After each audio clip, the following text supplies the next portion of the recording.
नमस्कार दोस्तों, स्वागत है आपका अपना चैनल बिहार जी के बाई विवेक सर्वे भैया।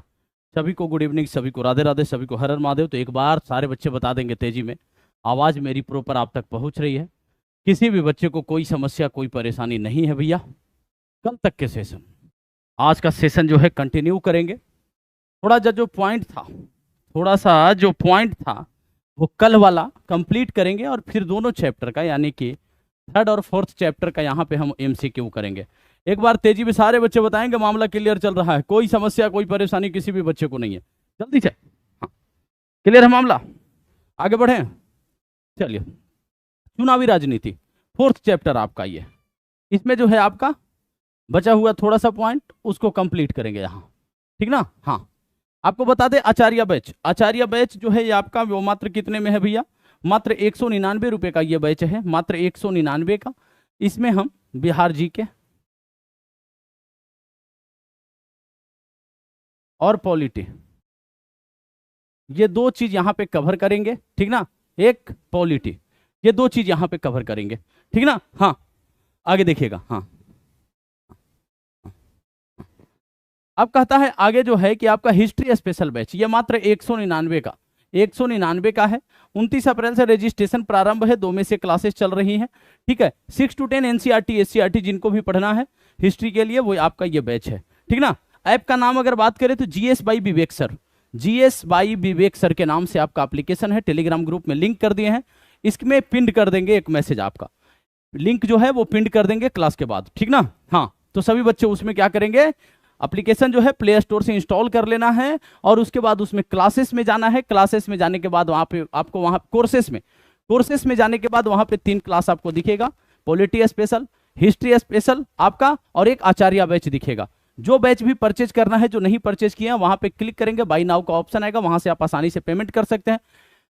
किसी भी प्रकार की आपको समस्या होती है अगर बैच परचेज करने से संबंधित या एप्लीकेशन को इंस्टॉल करने से संबंधित, तो आप 7870169858 पे आप संपर्क कर सकते हैं। 7870169858 पे आप क्या कर सकते हैं भैया, संपर्क कर सकते हैं। ये आपका जो है नंबर 7870169858, ठीक है? चलिए अब हम शुरू करते हैं थोड़ा। आज कहता है राष्ट्रपति के बारे में, कल जो है प्रधानमंत्री मंत्री परिषद के बारे में बात किए थे, आज राष्ट्रपति के बारे में चर्चा करेंगे। एक और जहां प्रधानमंत्री सरकार, प्रधानमंत्री सरकार का प्रमुख होता है, वहीं राष्ट्रपति क्या होता है? राष्ट्रपति राष्ट्राध्यक्ष होता है, यानी राष्ट्र का अध्यक्ष, भारत का प्रथम नागरिक अगर आपसे पूछे, ठीक है? हाँ, जो तीनों सेना है उसका सर्वोच्च कमांडर कौन है? कार्यपालिका का संवैधानिक प्रमुख कौन होता है?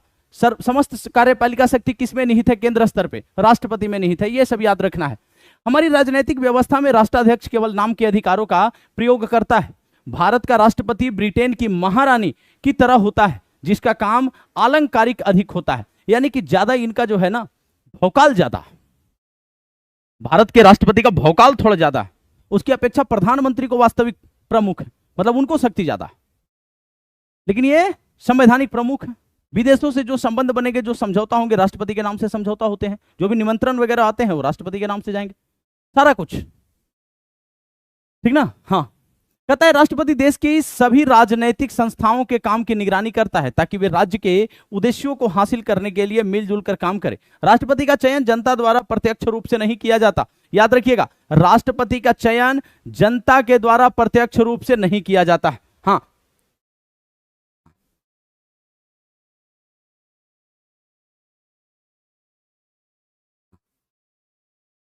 जल्दी से बताएंगे।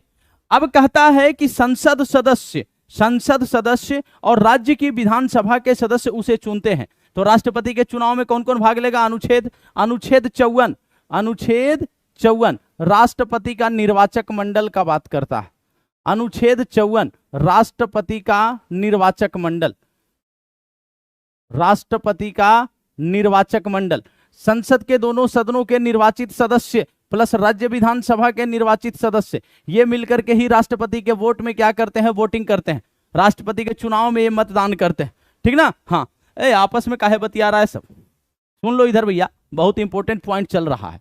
राष्ट्रपति पद के प्रत्याशी को चुनाव जीतने के लिए बहुमत हासिल करना होता है। इससे यह तय हो जाता है कि राष्ट्रपति क्या है, पूरे राष्ट्र का क्या करता है? प्रतिनिधित्व करता है, यह बात कह रहा है। हाँ,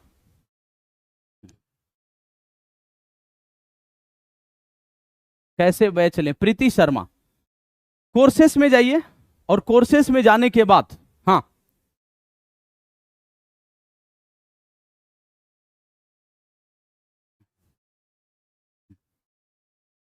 गुरु कृपा, ठीक है भैया, हाँ सुन लिए सुन लिए, हाँ। कोर्सेस में जाइए, कोर्सेस में जाने के बाद आप वहां से जो है जो 3 बैच दिख रहा है, उसमें आप किसी भी बैच, जो बैच परचेज करना है उस पर क्लिक कीजिएगा। बाई नाउ का ऑप्शन नीचे में राइट हैंड साइड पे लिखा होगा, वहां से बाई नाउ कीजिएगा, पेमेंट होगा, फिर बैच आपको शो होने लगेगा अंदर की क्लासेस। कोई समस्या होता है नंबर लिख लेंगे 7870169858, ठीक है प्रीति शर्मा। जिन बच्चों को भी बैच चाहिए 7870169858, वहां से आप डायरेक्ट जो है हमसे संपर्क कर सकते हैं, ठीक ना, हाँ। चलिए, तो ये हो गया आपका राष्ट्रपति के इलेक्शन में कौन पार्टिसिपेट करता है।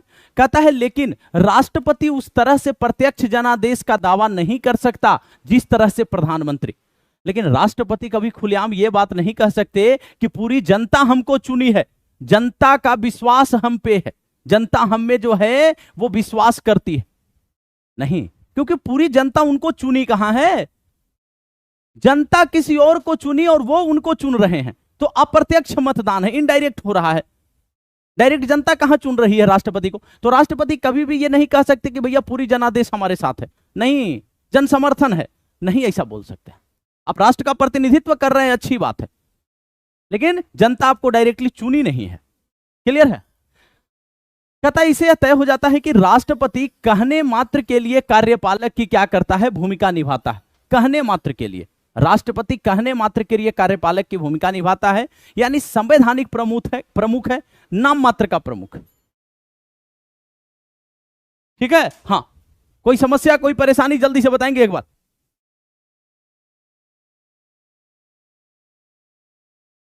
राष्ट्रपति के अधिकारों के मामले में भी यही बात लागू होती है। अगर आप संविधान को सरसरी तौर पर पढ़ें तो आप सोचेंगे कि ऐसा कुछ नहीं है जो राष्ट्रपति ना कर सके। राष्ट्रपति को न्यायिक शक्ति है, विधायी शक्ति है, आपातकालीन शक्ति है, क्षमादान की शक्ति है, ये सारी शक्तियां।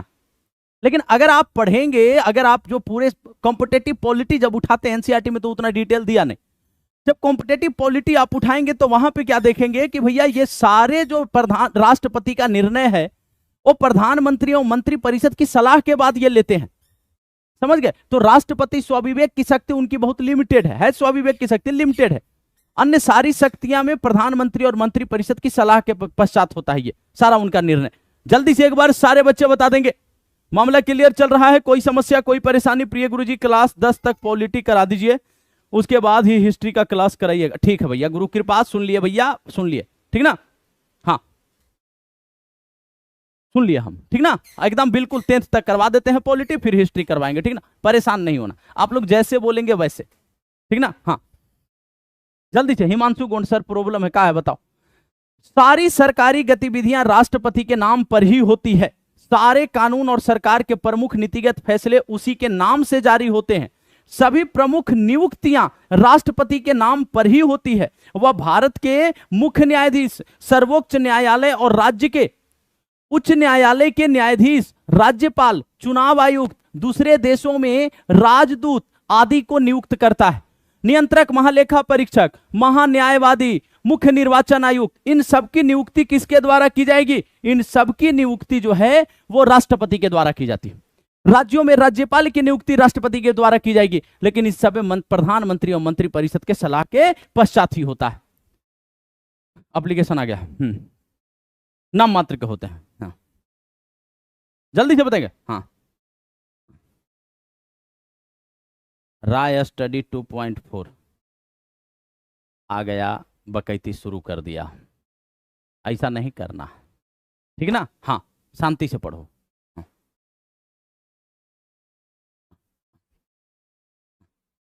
कहता है कि सभी अंतर्राष्ट्रीय संधियां और समझौते उसी के नाम से होते हैं।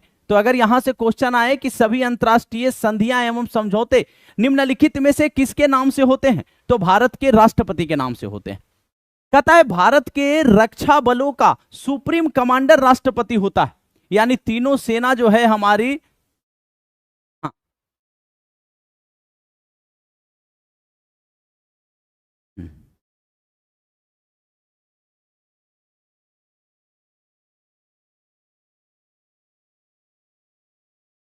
ठीक है। तो ये तीनों सेनाओं के प्रमुख कौन हैं? तीनों सेनाओं के जो अध्यक्ष तो होते ही हैं, लेकिन इन सबका सर्वोच्च कमांडर जो है वो राष्ट्रपति होता है। ठीक है, आगे देखिएगा। लेकिन हमें यह याद रखना चाहिए कि राष्ट्रपति इन अधिकारों का इस्तेमाल मंत्री परिषद की सलाह पर करता है। राष्ट्रपति मंत्री परिषद को अपनी सलाह पर पुनर्विचार करने के लिए कह सकता है। किसके लिए? पुनर्विचार के लिए कह सकता है। लेकिन अगर वही सलाह दोबारा मिलती है तो वह उसे मानने के लिए बाध्य होता है। याद रखिएगा, एक बार राष्ट्रपति एक बार मंत्री परिषद को बोल देगी कि भैया इस पे और दोबारा सुझाव दो, इस पे सोचो, संशोधन करो। लेकिन अगर संशोधन के पश्चात भेज दिया गया राष्ट्रपति को दोबारा, तो राष्ट्रपति बाध्य है फिर उस पर अपनी सहमति देने के लिए। इसी प्रकार संसद द्वारा पारित कोई विधेयक राष्ट्रपति की मंजूरी के बाद ही कानून बनता है। अगर राष्ट्रपति चाहे तो उसे कुछ समय के लिए क्या कर सकते हैं? रोक सकते हैं। तो वीटो का पावर इसी के तहत आता है। याद रखिएगा, अनुच्छेद 111, राष्ट्रपति राज्यसभा तथा लोकसभा से पारित विधेयक को क्या कर सकते हैं? सहमति दे सकते हैं, सहमति नहीं दे सकते हैं, पुनर्विचार के लिए लौटा सकते हैं। ठीक ना? हाँ, जल्दी से एक बार सारे बच्चे तेजी में बताएंगे। हाँ, जल्दी से एक बार सारे बच्चे सेशन को शेयर कर देंगे भैया।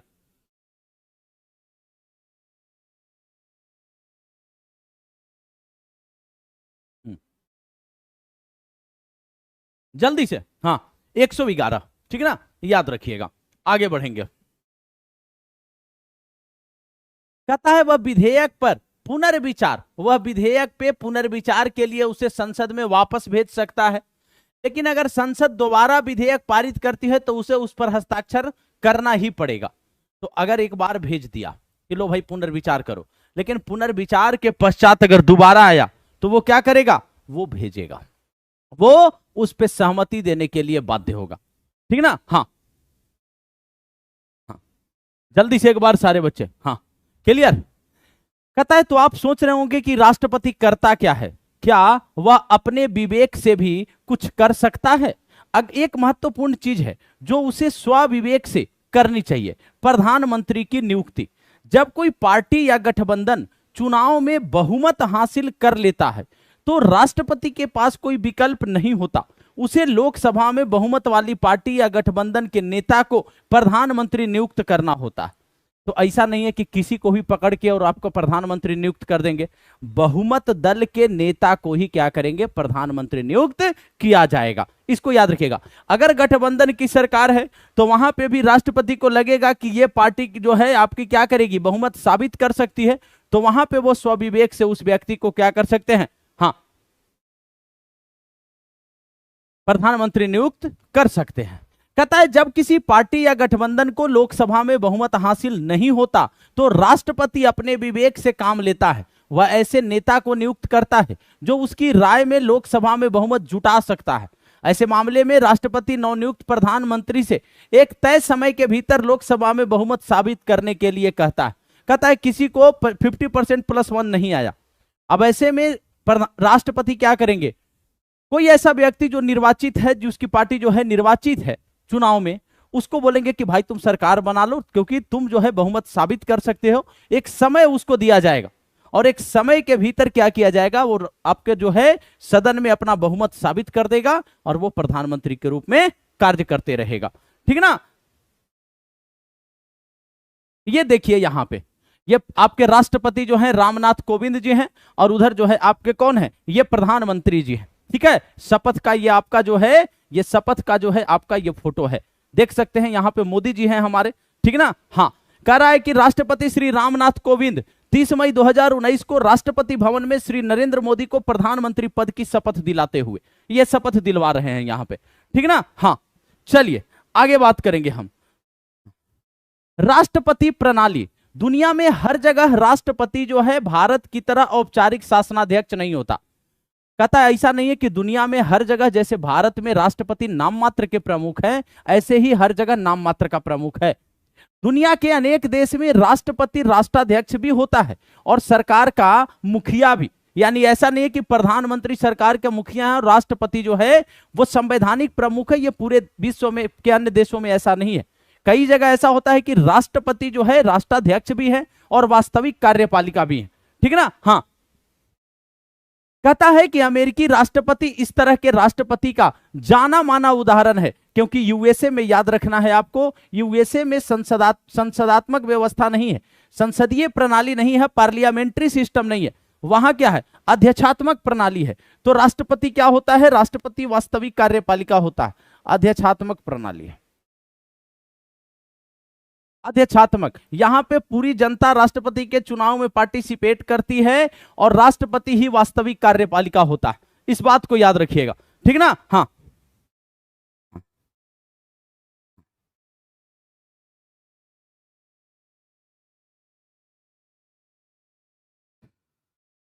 अरे आपस में बातचीत मत करो। हाँ, हाँ, राष्ट्रपति को शपथ कौन दिलवाता है, शिवभक्त, सर्वोच्च न्यायालय के मुख्य न्यायाधीश, ठीक ना। हाँ, कहता है उसका चुनाव लोग प्रत्यक्ष वोट से करते हैं, वही अपने मंत्रियों का चुनाव और नियुक्ति करता है। कौन, अमेरिका का राष्ट्रपति का बात कर रहा है।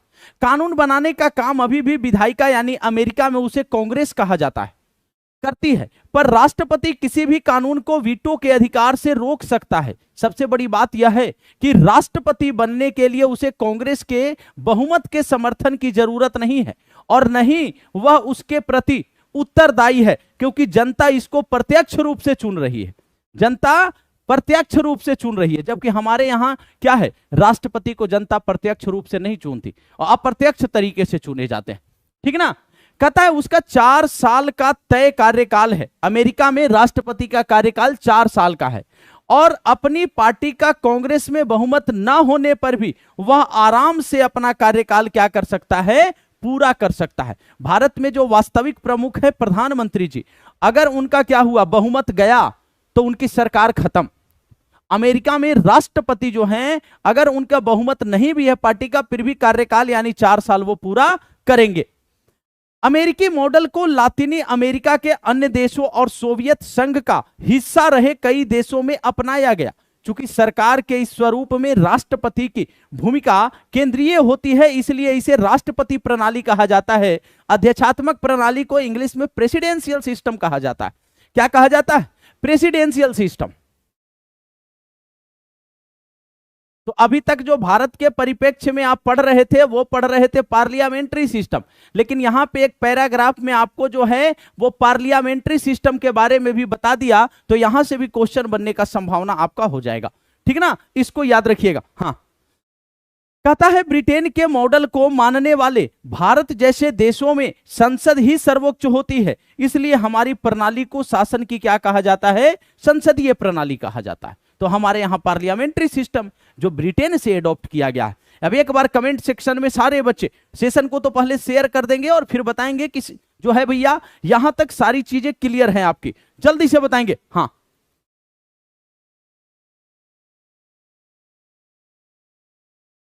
अब देखिए इनका सवाल जवाब चल रहा है, ठीक ना। हाँ, अब न्यायपालिका के बारे में, अब न्यायपालिका के बारे में, जुडिशियरी के बारे में बात कर लेते हैं जल्दी से एक बार सारे बच्चे तेजी में। भैया मामला क्लियर है ना, कोई ऐसा बच्चा जो समझ नहीं पा रहा हो जल्दी से बताएंगे। हाँ,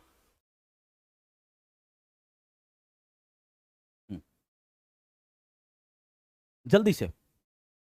अच्छा, फायदा हो रहा है आप लोग को, या सत्यनारायण भगवान के कथा जैसा डेली आ रहे हैं 8 बजे पढ़ करके चले जा रहे हैं, ईमानदारी से बताइएगा, फायदा हो रहा है ना। प्रीवियस ईयर क्वेश्चन लगा रहे हैं या मॉक टेस्ट लगा रहे हैं, जो भी लगा रहे हैं, इससे 9th क्लास का जितना भी चैप्टर अभी तक पढ़े हैं उसमें सही तो कर पा रहे हैं ना। या ऐसा तो नहीं है कि कुछ पॉइंट आप मिस कर जा रहे हैं, समझ नहीं आ रहा है, फिर भी आप जो है सत्यनारायण भगवान की कथा, ऐसा मत कीजिएगा। जहां पे भी दिक्कत होगा, क्वेश्चन जिस लेवल का आता है हमसे जरूर डिस्कस कीजिएगा कि गुरुजी आप जो बता रहे हैं वो लो लेवल है, ठीक ना। हाँ, हाँ। अंजलि सिंह, देखिए संघीय व्यवस्था का ही 2 रूप है, संघीय व्यवस्था का 2 रूप है, एक अध्यक्षात्मक और एक संसदीय, ठीक ना। हाँ, और संघात जो संसदीय व्यवस्था है वो हमारे यहां भारत में है, जो ब्रिटेन से लिया गया, और अध्यक्षात्मक शासन व्यवस्था अमेरिका में है, ठीक ना। हाँ, इसको याद रखिएगा, जल्दी से बताएंगे एक बार, समझ आ रहा ना सबको, सेशन एक बार शेयर कर दीजिए सभी लोग। कहता है इस बार भी हम सरकारी आदेश की उसी कहानी पर लौटते हैं जिससे हमने शुरुआत की थी। किस किस बच्चे को याद है कल का सरकारी आदेश, कि नीचे जो है संयुक्त सचिव का हस्ताक्षर हुआ था और पिछड़े वर्गों को 27% आरक्षण देने का बात कहा गया था ना बात?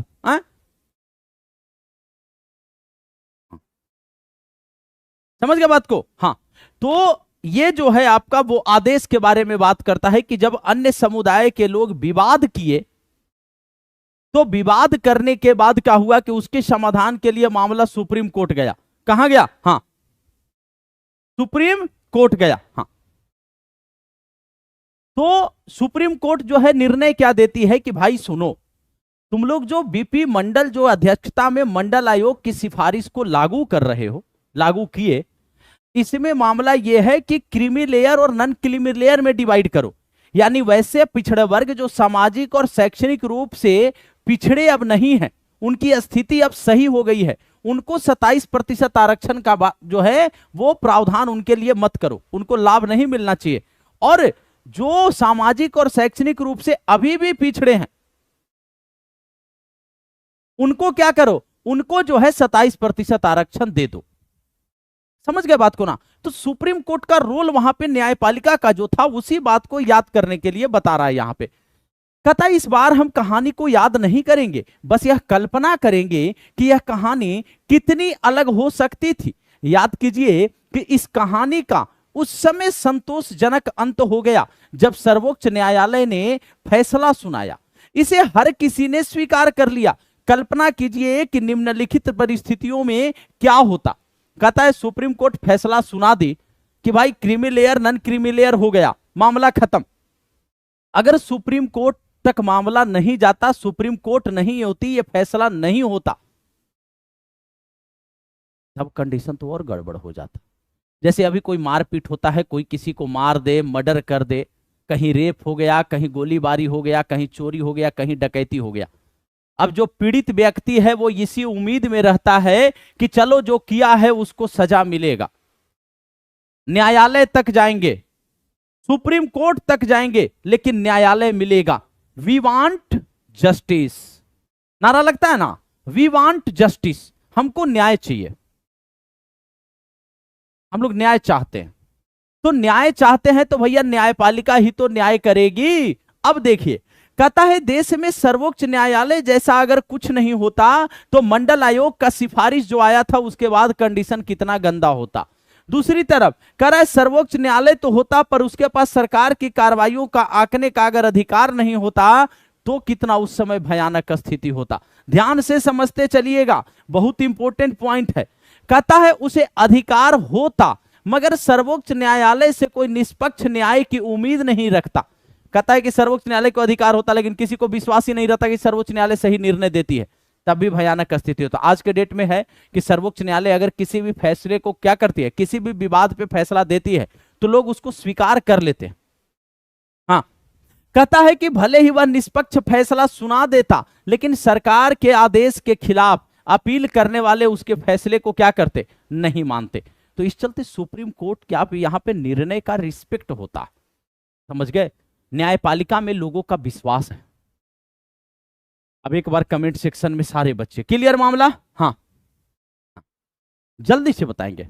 यहां तक क्लियर मामला? कोई समस्या, कोई परेशानी किसी भी बच्चे को? कहता है इसी वजह से लोकतंत्र के लिए स्वतंत्र और प्रभावशाली न्यायपालिका को जरूरी माना जाता है। देश के विभिन्न स्तरों पर मौजूद अदालतों को सामूहिक रूप से न्यायपालिका कहा जाता है।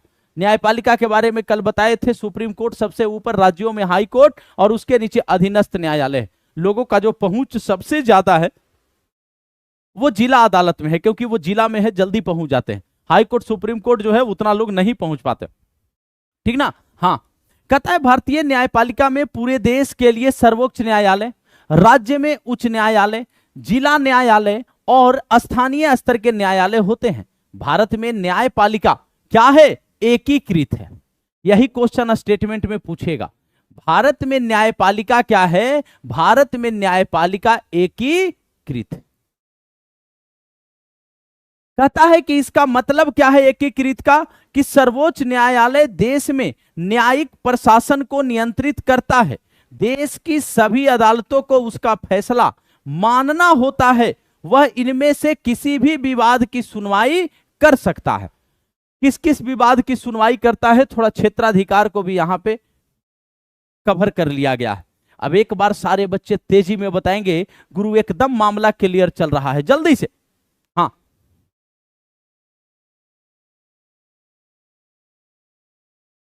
क्लियर ना? सेशन शेयर कर दिया जाए भैया, सेशन एक बार शेयर कर दिया जाए। ये सबके लिए इंपॉर्टेंट है, आपका सबके लिए इंपॉर्टेंट ये क्लास है।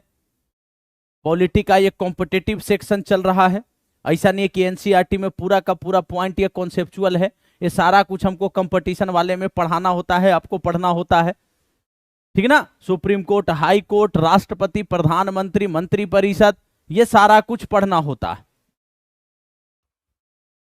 देश के नागरिकों के बीच, देश एवं नागरिकों के बीच कोई अगर बात होता है, नागरिक और सरकार के बीच यानी केंद्र स्तर पे, तो सर्वोच्च न्यायालय मामला निपटाएगी। दो या उससे अधिक राज्य सरकार के बीच मामला होता है, केंद्र और राज्य सरकार के बीच का मामला होता है, इन सबका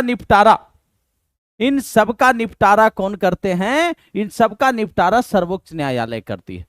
तो केंद्र एवं नागरिक के बीच में हो गया, केंद्र एवं राज्य के बीच में हो गया, दो या दो से अधिक राज्यों के बीच में हो गया, इन सब में मामला सर्वोच्च न्यायालय निपटाएगी। कहता है यह फौजदारी और दीवानी मामले में अपील के लिए सर्वोच्च संस्था है, यह उच्च न्यायालय के फैसलों के खिलाफ सुनवाई कर सकता है।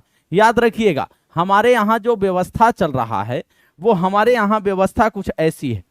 ये जो है आपकी, ये सुप्रीम कोर्ट है, ये सुप्रीम कोर्ट है,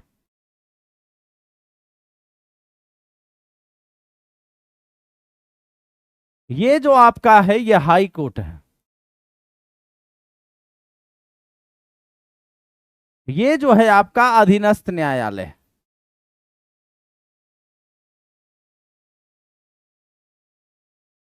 ये सारे अपीलीय माध्यम से जुड़े हुए हैं। हाँ, अपीलीय माध्यम से ये कह रहा है कि भैया अगर यहाँ का विवाद जो है, यहां से अगर निर्णय से खुश नहीं है तो आप यहां जाइए, यहां के निर्णय से खुश नहीं है यहां जाइए, लेकिन अगर आपके मौलिक अधिकार का हनन होता है, इन सारे स्टेप को छोड़ करके आप डायरेक्ट यहां जा सकते हैं, ठीक ना। तो अपीलीय माध्यम से ये सारी क्या है, न्यायपालिका जुड़ी हुई है। हाँ, मानसी सांडिलिया, सर ऐसे पढ़ा दोगे सर हिस्ट्री पॉलिटी तो हमें बीपीएससी निकालने से कोई नहीं रोकेगा। ठीक है भैया, निकाल लीजिए, निकाल लीजिए, हम भी चाहते हैं कि हर एक बच्चा सफल हो जाए, ठीक है ना। हाँ चलिए, अब देखिएगा, कहता है न्यायपालिका की स्वतंत्रता का मतलब है कि वह विधायिका या कार्यपालिका के नियंत्रण में नहीं है। याद रखिएगा, जो न्यायपालिका है हमारे यहां, वो विधायिका यानी संसद या राज्य विधानमंडल या प्रधानमंत्री, राष्ट्रपति, मंत्रिपरिषद, मुख्यमंत्री, राज्यपाल, मंत्रिपरिषद, इन सब के अधीन नहीं है। तो विधायिका और कार्यपालिका के अंडर में नहीं है, ये स्वतंत्र है, स्वतंत्र रूप से निर्णय देती है, निष्पक्ष रूप से निर्णय देती है, ठीक ना। हाँ, न्यायाधीश जो है सरकार के निर्देश या सत्ताधारी पार्टी की मर्जी के मुताबिक काम नहीं करते। ऐसा नहीं है कि जो उनकी सरकार है उनके कहे अनुसार न्यायपालिका जो है काम करेगी या जज जो है निर्णय देंगे, ऐसा नहीं है, समझ गए। हाँ, कहता इसी वजह से सभी आधुनिक लोकतंत्र में अदालतें विधायिका और कार्यपालिका के अधीन नहीं होती। भारत ने इस लक्ष्य को हासिल कर लिया है। राष्ट्रपति, सर्वोच्च न्यायालय और उच्च न्यायालयों के न्यायाधीशों को प्रधानमंत्री की सलाह पर और सर्वोच्च न्यायालय के मुख्य न्यायाधीश के मशविरे से क्या करता है, नियुक्त करता है। तो अगर आपसे पूछा जाए कि सुप्रीम कोर्ट के जो न्यायाधीश हैं या हाई कोर्ट के जो न्यायाधीश हैं उनकी नियुक्ति कौन करता है, तो राष्ट्रपति के द्वारा की जाती है, प्रधानमंत्री की सलाह पर। कहता है व्यवहारिक तौर पर अब इस व्यवस्था में सर्वोच्च न्यायालय के वरिष्ठ न्यायाधीश सर्वोच्च न्यायालय और उच्च न्यायालय के नए न्यायाधीशों को क्या करते हैं, चुनते हैं। कॉलेजियम व्यवस्था का बात कर दिया वो रिकमेंड करते हैं, अंतिम निर्णय राष्ट्रपति नियुक्ति का दे देते हैं, लेकिन ये सारे न्यायाधीश ही मिलकर के कॉलेजियम व्यवस्था के तहत चुनते हैं। आगे बात करेंगे, जब कॉम्पिटेटिव पढ़ाएंगे उसमें एनजेएसी का बात करेंगे, नेशनल जुडिशियल अपॉइंटमेंट कमीशन लाया गया था, लेकिन इस 2014 का बात है, लेकिन 2015 में सुप्रीम कोर्ट इसको समाप्त कर दी। बोली कि जज के नियुक्ति में नेताओं का कोई रोल नहीं है, क्योंकि जज की कितनी जो है ज्ञान की आवश्यकता है जजों को, ये एक जज ही जान सकता है, ये एक जज ही जान सकता है, ठीक ना। हाँ, कहता है इसमें राजनीतिक कार्यपालिका की दखल की गुंजाइश बेहद कम है। सर्वोच्च न्यायालय के सबसे वरिष्ठ न्यायाधीश को ही अमूमन मुख्य न्यायाधीश नियुक्त किया जाता है। एक बार किसी व्यक्ति को सर्वोच्च न्यायालय या उच्च न्यायालय का न्यायाधीश नियुक्त करने के बाद उसे उसके पद से हटाना लगभग असंभव हो जाता है, क्योंकि यहां पे याद रखिएगा, जैसे राष्ट्रपति को महाभियोग के तहत से हटाया जाता है, वैसे ही इनको जो है वो जैसे महाभियोग जैसे ही प्रक्रिया की संसद के दोनों सदनों से पारित जो है वो आपके जो है विधेयक के बाद ही इनको क्या किया जाएगा, पारित जो है बहुमत के बाद ही इनको हटाया जाएगा। तो ये आपका जो है बात कर रहा है कि इनको हटाना इतना आसान नहीं है। हाँ, कहता है कि उसे हटाना भारत के राष्ट्रपति को हटाने जितना ही मुश्किल है। किसी भी न्यायाधीश को संसद के दोनों सदनों में अलग अलग 2/3 बहुमत से यानी विशेष बहुमत से अविश्वास प्रस्ताव पारित करके ही हटाया जा सकता है। भारतीय लोकतंत्र में ऐसा कभी नहीं हुआ है। वी रामास्वामी पहले न्यायाधीश थे जिनको हटाने के लिए महाभियोग लाया गया था, लेकिन वो पारित नहीं हो सका था, याद रखिएगा। हाँ, जल्दी से एक बार सारे बच्चे। रितेश शर्मा, रतिया में तो गोर लग रहे हैं। अरे क्या करोगे, करिया रहें चाहे गोर रहें, क्या फर्क है बताओ। करिया गोर से कोई फर्क हो रहा है? जो गोरे हैं चमक रहे हैं वो क्या कर लिए हैं। अब जो कलुआ है एक को देखो सरकारी नौकरी ले करके कितना धूमधाम से विवाह करके एकदम चौड़ में रह रहा है। तो कलुआ रहो लेकिन बढ़िया रहो, समझ गए। हाँ, चलिए। कहता है भारत की न्यायपालिका दुनिया की सबसे अधिक प्रभावशाली न्यायपालिकाओं में से एक है। सर्वोच्च न्यायालय और उच्च न्यायालयों को देश के संविधान की व्याख्या का अधिकार है। याद रखिएगा, एनसीईआरटी साफ साफ कह रही है। हाँ, संगीता पंडित, हाँ उनको भी महाभियोग। ये कह रहा है कि सर्वोच्च न्यायालय और उच्च न्यायालय, याद रखिएगा, तो सुप्रीम कोर्ट और हाई कोर्ट देश के संविधान की व्याख्या कर सकती है, ठीक है ना। हाँ, समझ गए बात को। जल्दी से एक बार कमेंट सेक्शन में सारे बच्चे भैया सेशन को एक बार शेयर कर लेंगे सारे बच्चे।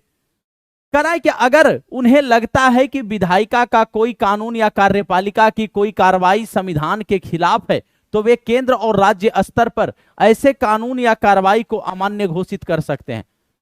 याद रखिएगा, आर्टिकल 13 पढ़ाए हैं कि संविधान के लागू होने के पूर्व या संविधान के लागू होने के पश्चात अगर कोई ऐसा कानून बनता है जो फंडामेंटल राइट्स का वायलेशन करता है तो उसको ये शून्य बना देंगे, ठीक ना। हाँ, इस तरह जब उनके सामने किसी कानून या कार्यपालिका की कार्रवाई को चुनौती मिलती है तो वे उसको संवैधानिक वैधता तय करते हैं। इसे न्यायिक समीक्षा के रूप में जाना जाता है, जुडिशियल रिव्यू का बात कर रहा। भारत के सर्वोच्च न्यायालय ने यह भी फैसला दिया है कि संसद संविधान के मूलभूत सिद्धांत को बदल नहीं सकती। बेसिक स्ट्रक्चर का सिद्धांत एक दिन बिल्कुल स्पेशल इसको समझाया जाएगा। ये बेसिक स्ट्रक्चर का बात करा,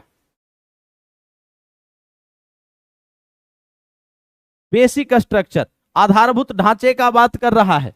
और ये जो है आपका 1973 के केशवानंद भारतीवाद में यह मामला बताया गया कि संसद संशोधन तो करेगी, लेकिन केशवानंद भारतीवाद में बोला कि मौलिक जो है आपका आधारभूत ढांचे को छोड़ करके, ठीक ना। हाँ,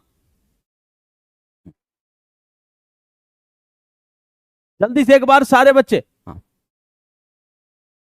क्लियर मामला। हाँ, कहता है भारतीय न्यायपालिका के अधिकार और स्वतंत्रता उसे मौलिक अधिकारों के रक्षक के रूप में काम करने की क्षमता प्रदान करते हैं। तो यहां से एक क्वेश्चन क्या आया कि फंडामेंटल राइट्स का संरक्षक कौन है। तो जो आपका है मौलिक अधिकारों का संरक्षक कौन है, तो अगर मौलिक अधिकार का हनन होता है तो आर्टिकल 32 के तहत आप कहां जाते हैं, सुप्रीम कोर्ट। 226 के तहत हाई कोर्ट जाते हैं। हाँ, हाँ, तो ये आपका फंडामेंटल राइट्स का संरक्षक सुप्रीम कोर्ट और हाई कोर्ट, सुप्रीम कोर्ट और हाई कोर्ट, याद रखिएगा।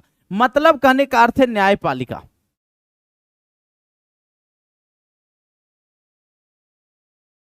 मतलब न्यायपालिका। जल्दी से एक बार सारे बच्चे। हाँ, क्लियर मामला, आगे बढ़िएगा। ये साइड में जो पॉइंट लिख रहे हैं इसको इंपोर्टेंट समझ करके बढ़िया से याद रखिएगा। देखिए, हाँ, भारत के मुख्य न्यायमूर्ति श्री जस्टिस जेएस खेहर 25 जुलाई 2017 को नई दिल्ली के में संसद के केंद्रीय सभागार में श्री रामनाथ कोविंद को भारत के राष्ट्रपति की शपथ दिलवाते हुए, तो राष्ट्रपति जो हैं याद रखिएगा, जो भारत के राष्ट्रपति होते हैं इनके शपथ का उल्लेख कहां है, तो शपथ जो इनका है वो अनुच्छेद 60 में है, याद रखिएगा अनुच्छेद 60 में, अनुच्छेद 60 में इनके शपथ का उल्लेख है। भारत के राष्ट्रपति का शपथ कौन दिलवाएगा, तो राष्ट्रपति को शपथ जो है वो चीफ जस्टिस ऑफ इंडिया यानी कि भारत के मुख्य न्यायाधीश, सुप्रीम कोर्ट के मुख्य न्यायाधीश दिलवाते हैं।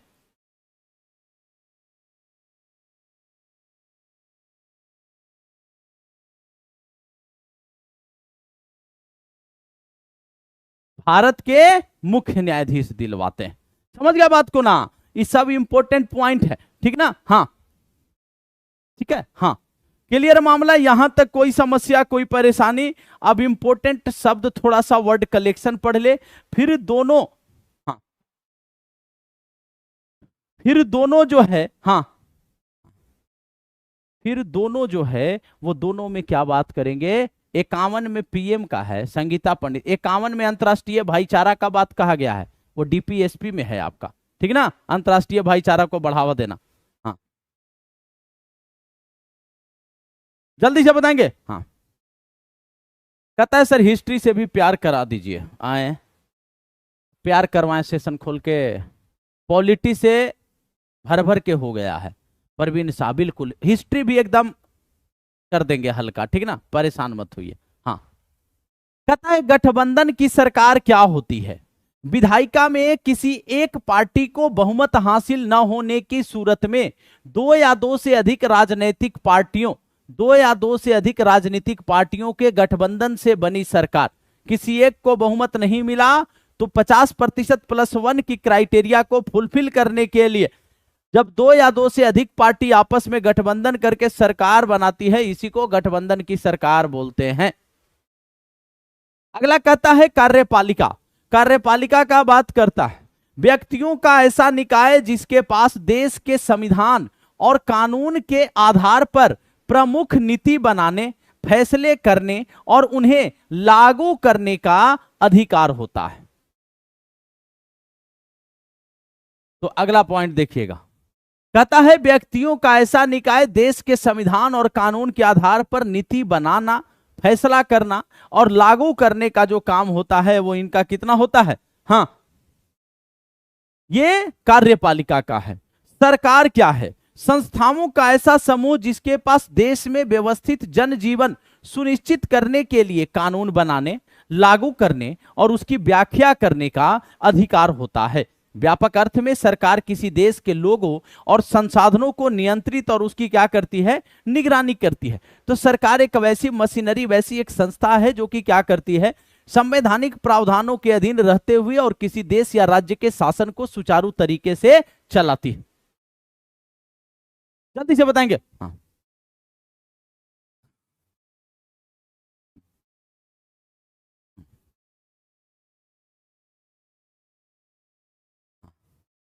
विधायिका क्या है, कहता है कि जनप्रतिनिधियों की सभा जिनके पास देश का कानून बनाने का अधिकार होता है।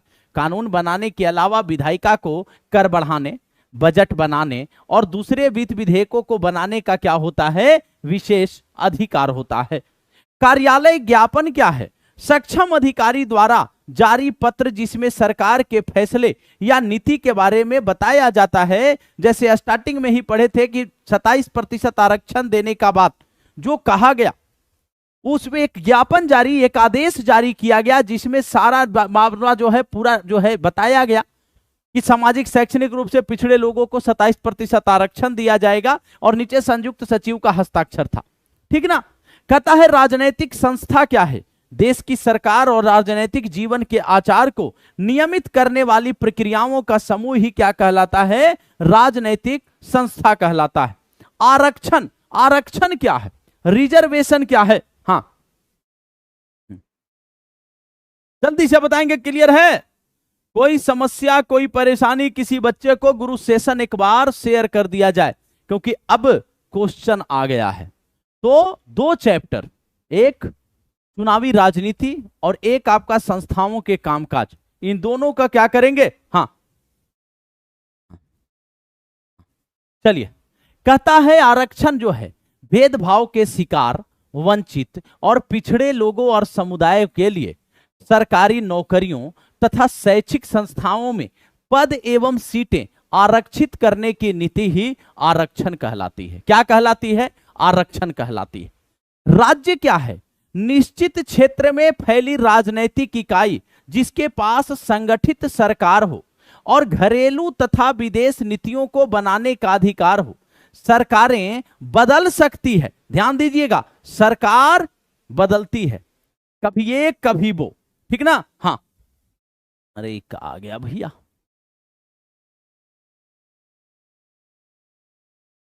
चलिए, हाँ, कहता है कि इसमें जो है पर राज्य बना रहता है। बोलचाल की भाषा में देश, राष्ट्र और राज्य को समानार्थी के रूप में प्रयोग किया जाता है। राज्य शब्द का एक अन्य प्रयोग किसी देश के अंदर की प्रशासनिक इकाई या प्रांत के लिए भी होता है, जैसे बिहार, यूपी, झारखंड, राजस्थान, ये तो आपका राज्य है ही, लेकिन ओवरऑल अगर देखा जाए तो किसी देश के लिए, यानी हमारे देश के लिए, भारत के लिए भी संविधान में राज्य शब्द का ही प्रयोग हुआ है। इस अर्थ में राजस्थान, झारखंड, त्रिपुरा आदि भी राज्य कहे जाते हैं। यह आपका चैप्टर क्लियर हो गया है।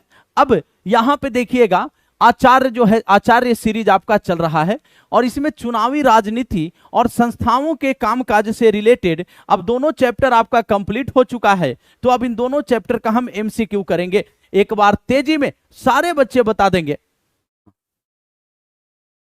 सारे बच्चे बता देंगे, मामला एकदम क्लियर चल रहा है। जल्दी से। प्रभात अंशु, अरे बड़ा मगही बोल रहे हैं, कहां से हैं आप? हैं? अतव जतव तो बोला जाता है, उधर मगही, मगह में बोला जाता है, हम लोग का भाषा है। कहां से हैं आप? जल्दी से बताएंगे। अब क्वेश्चन शुरू कर दिया जाए। कोई समस्या कोई परेशानी किसी बच्चे को? सारे बच्चे रेडी हैं? सेशन एक बार सारे बच्चे शेयर कर देंगे, सारे बच्चे शेयर कर देंगे सेशन को। हाँ, अब चलिए, अब क्वेश्चन शुरू किया जाए दोनों चैप्टर का। पहला point, why are elections necessary, which sentence is not correct about this? People elect the candidate of their choice in the election. Elections provide people with an opportunity to evaluate the working of the government. Elections provide an opportunity for people's aspirations to come true. Elections provide an opportunity to interfere in the functioning of the judiciary. None of the above, more than one of the above. जल्दी से बताएंगे एक बार सारे बच्चे।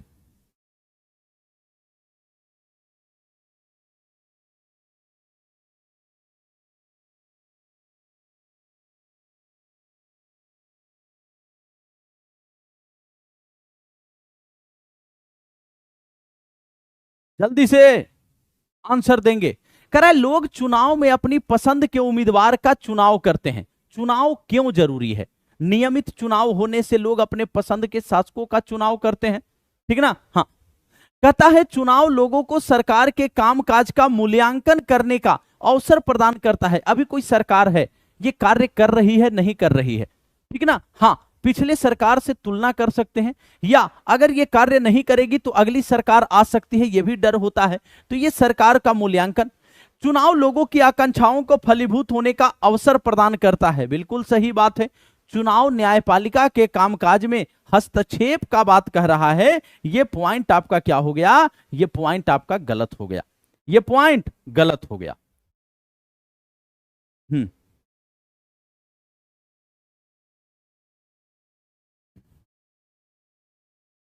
चलिए दूसरा question, Bharat का चुनाव लोकतांत्रिक है, यह बताने के लिए इनमें से कौन सा वाक्य उपयुक्त कारण नहीं देता? भारत का चुनाव जो है वो आपका क्या है? भारत का चुनाव लोकतांत्रिक है। लोकतांत्रिक चुनाव कहने का अर्थ है कि सार्वभौमिक वयस्क मताधिकार हो, सभी को मतदान का अधिकार हो, सभी वयस्कों को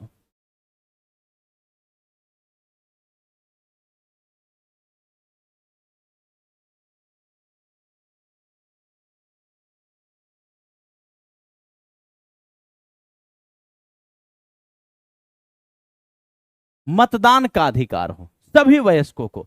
दूसरा पॉइंट कहता है कि भैया यहां पे बहुदलीय व्यवस्था हो।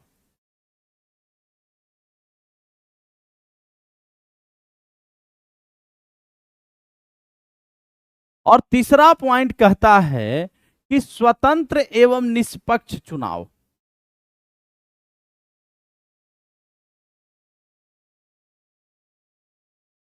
ये सब क्राइटेरिया हम बताए थे ना, है?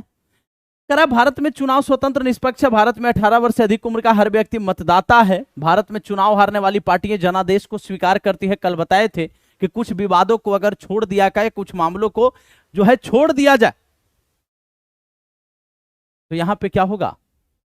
यहां पे जो है बात आपका कि ये कहता है कि भैया तो पार्टियां जनादेश स्वीकार कर लेती है, जो हार जाती है वो भी जनादेश स्वीकार कर लेती है। लेकिन ये पॉइंट रिलीवेंट नहीं कह रहा है कि भारत में दुनिया के सबसे ज्यादा मतदाता हैं। ये इससे रिलेटेड पॉइंट नहीं है। हाँ, वैभव सिंह। हाँ,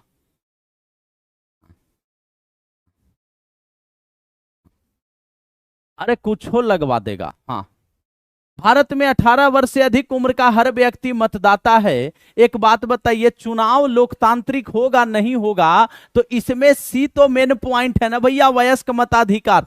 सभी वयस्कों को मतदान का अधिकार बिना किसी भेदभाव के। सी कैसे हो जाएगा वैभव सिंह जी? बताइए कैसे सी हो जाएगा? तो कौन सा कारण नहीं हो देता? अगर कहता कौन सा कारण देता है तो एक से अधिक हो जाता, कौन सा नहीं, तो ये वाला पॉइंट इससे संबंधित नहीं है। ठीक ना? हाँ, लोकसभा एवं विधानसभा के उम्मीदवार होने के लिए न्यूनतम आयु सीमा क्या है?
चलिए, हाँ जी, आवाज नहीं जा रहा था।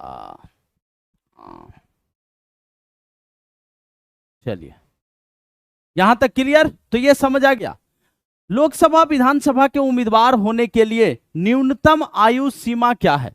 अब देखिए, लोकसभा का बात करें चाहे विधानसभा का बात करें, यहां पे कितना हो जाएगा? यहां पे 25 वर्ष हो जाएगा। क्या हो जाएगा?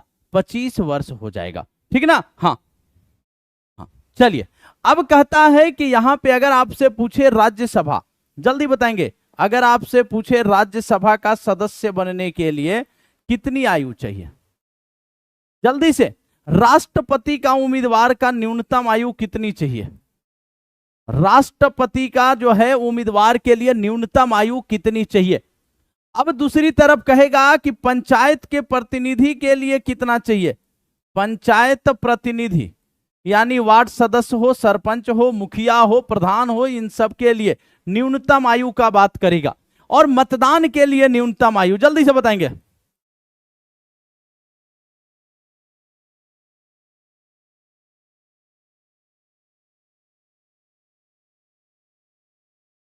राज्यसभा 30 वर्ष, राष्ट्रपति 35 वर्ष, पंचायत प्रतिनिधि 21 वर्ष, मतदान के लिए 18 वर्ष, कितना, 18 वर्ष, ठीक ना। ग्राम सभा का सदस्य, ग्राम सभा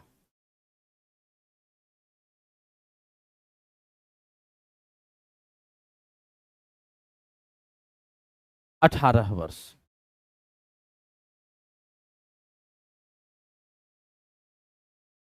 इतना याद रखना है, कहीं से भी क्वेश्चन आ सकता है, ठीक है ना। हाँ ठीक है ना, चलिए आगे बढ़ेंगे। कहता है कि बिहार विधानसभा में अनुसूचित जाति के लिए कितनी सीटें आरक्षित है। ये क्वेश्चन जब हम एक्सप्लेन कर रहे थे पॉइंट को एससी एसटी के लिए कि आरक्षित सीटों का प्रावधान किया गया है, तो उसमें हम बताए थे, ठीक है ना। हाँ, तो अगर हम बात करें बिहार विधानसभा का कुल सीट, अगर हम बात करें बिहार विधानसभा का कुल सीट का, तो 243, कितना, 243। इस 243 में 38 सीट जो है वो रिजर्व है, किसके लिए, तो एससी के लिए, मतलब शेड्यूल्ड कास्ट, अनुसूचित जाति के लिए। और एसटी के लिए जो है वो 2 सीट रिजर्व है, जो कि आपका मनिहारी है और आपका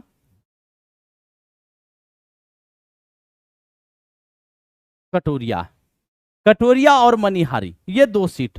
तो कितना सीट है, अनुसूचित जाति के लिए पूछ रहा है, तो अनुसूचित जाति के लिए कितनी सीटें हैं, तो उपयुक्त में से कोई नहीं। एससी के लिए 38 सीट है, एससी के लिए कितना है, एससी के लिए 38 सीट है। दूसरी तरफ पूछेगा कि बिहार में लोकसभा का सीट कितना है, अगर पूछा, लोकसभा का सीट बिहार में 40 है, कितना है, 40 सीट है लोकसभा का बिहार में। अगर हम बात करें इस 40 सीट में 6 सीट रिजर्व है, किसके लिए, 6 सीट जो है वो आरक्षित है एससी के लिए। किनके लिए, 6 सीट एससी के लिए आरक्षित।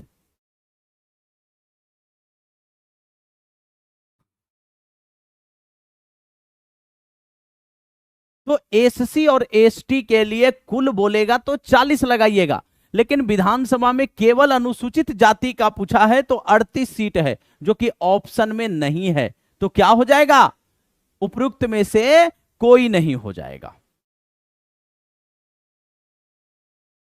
वर्तमान में भारत के मुख्य निर्वाचन आयुक्त कौन है, मुख्य निर्वाचन आयुक्त, अगर आपसे पूछे कि निर्वाचन आयोग,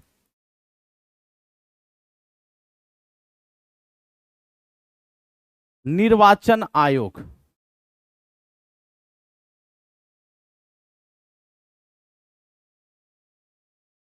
अनुच्छेद 324 से लेकर के 329 तक का इनका प्रावधान है। 6 सीट आरक्षित होने का मतलब है कि उन अनुसूचित, उन जो है 6 लोकसभा सीटों से अनुसूचित जाति के ही प्रत्याशी उम्मीदवार होंगे लोकसभा के लिए, ठीक है ना। तो यहां पे क्या हो जाएगा, यहां पे हो जाएगा कोई नहीं, ज्ञानेश कुमार।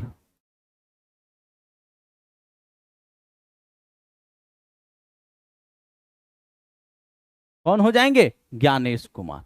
हाँ,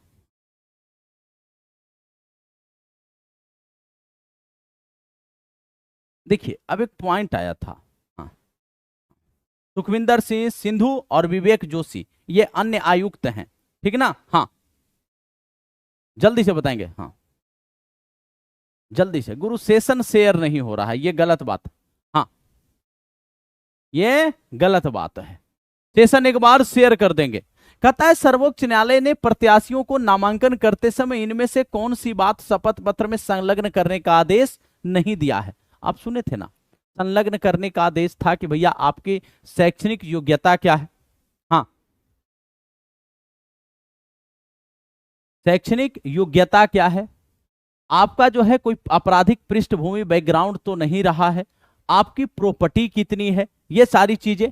कहता है उम्मीदवार के विरुद्ध चल रहे गंभीर आपराधिक मामलों का विवरण, करेक्ट पॉइंट। उम्मीदवार और उसके परिवार के सदस्यों की संपत्ति एवं देनदारी, करेक्ट पॉइंट। उम्मीदवारों की शैक्षणिक योग्यता, बिल्कुल करेक्ट पॉइंट, ये तीनों करेक्ट पॉइंट है। ठीक है, अब कहता है कि तो भैया एक बात बताइए, अपने परिवार के सदस्यों की योग्यता, इनके योग्यता से क्या मतलब है? आर्टिकल 19 क्लॉज 1 का सब क्लॉज ये, आर्टिकल 19 क्लॉज 1 का सब क्लॉज ये क्या कहता है कि उम्मीदवार को जानने का अधिकार है, मतदाता को उम्मीदवार के बारे में जानने का अधिकार है। याद रखिएगा, मतदाता को जानने का अधिकार है।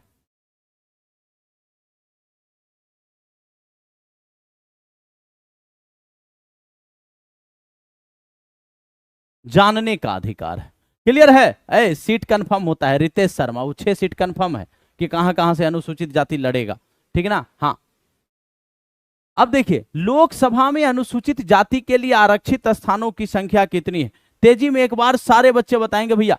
हाँ, जल्दी से।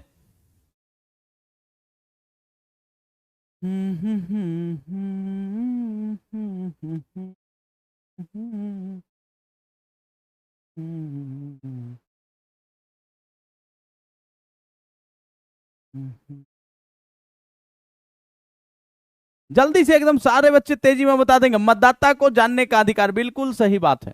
हाँ,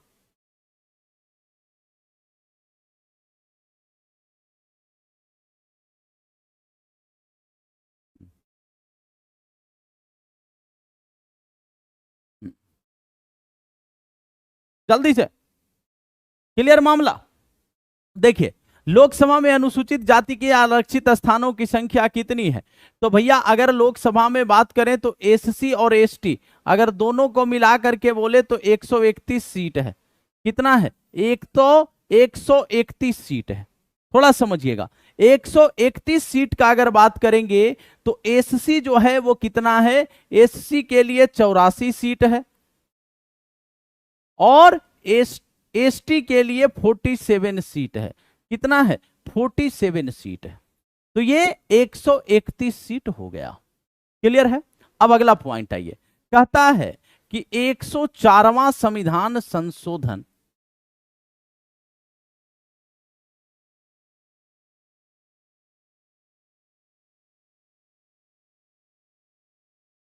104वां संविधान संशोधन 2019, 2019 इसके तहत क्या किया गया? एससी और एसटी के आरक्षण को क्या किया गया? इनके लिए आरक्षित सीट जो है वो 10 वर्ष बढ़ा दिया गया। तो 2020 से कब तक हो गया? 2030 तक इनके लिए आरक्षित सीटों की व्यवस्था कर दी गई, 10 वर्ष बढ़ा दिया गया। ठीक है ना? और एंग्लो इंडियन का प्रतिनिधित्व यहां पे क्या किया गया? समाप्त कर दिया गया। आगे बढ़ेंगे भैया। लोकतांत्रिक शासन व्यवस्था वाले देशों के संबंध में निम्नलिखित में से कौन सा सही नहीं है? जल्दी से एक बार सारे बच्चे तेजी में भैया, जल्दी से बताएंगे।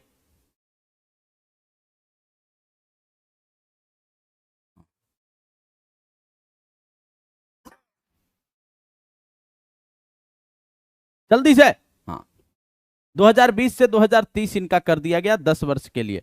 फिर 2029 में देखिएगा संशोधन किया जाएगा। ठीक है? हाँ,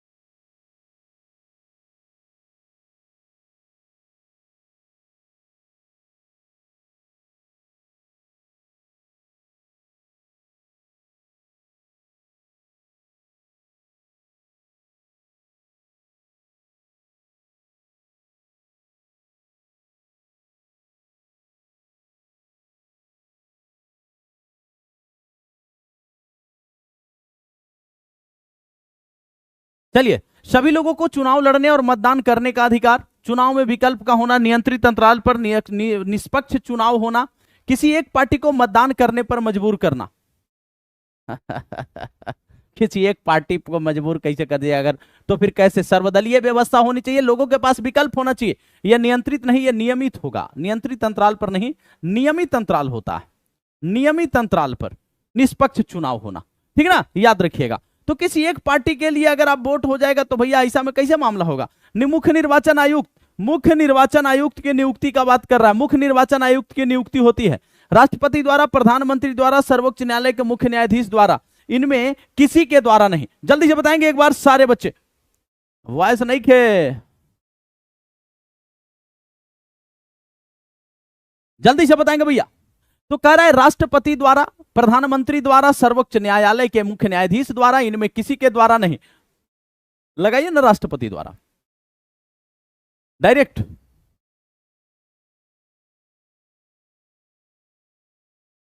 राजनीतिक प्रतिद्वंदिता लोकतंत्र के लिए क्या है? शुभ संकेत है, अशुभ संकेत है, क्या है?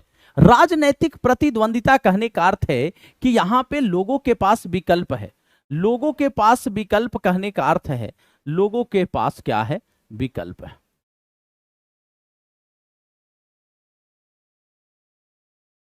लोगों के पास विकल्प मतलब कि बहुदलीय व्यवस्था।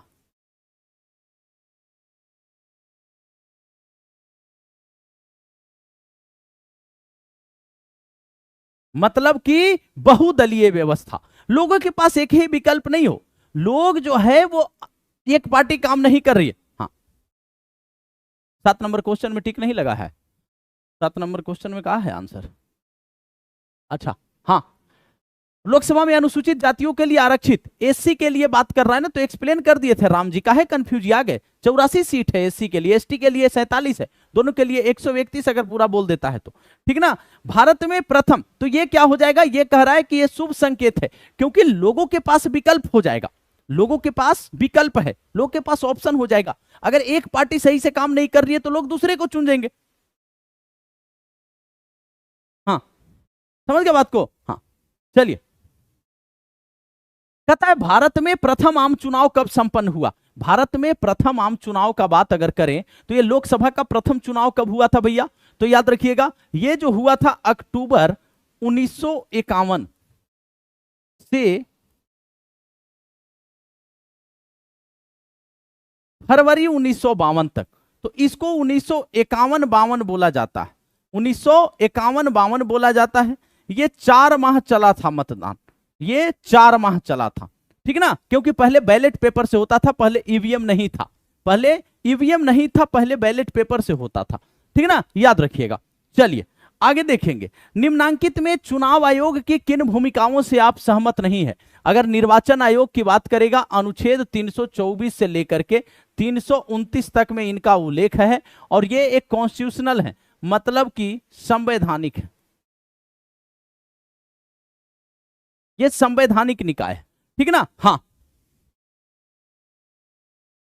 राम जी लगा दिए भैया, अभी 84 लगाए हैं, देख ना लिए।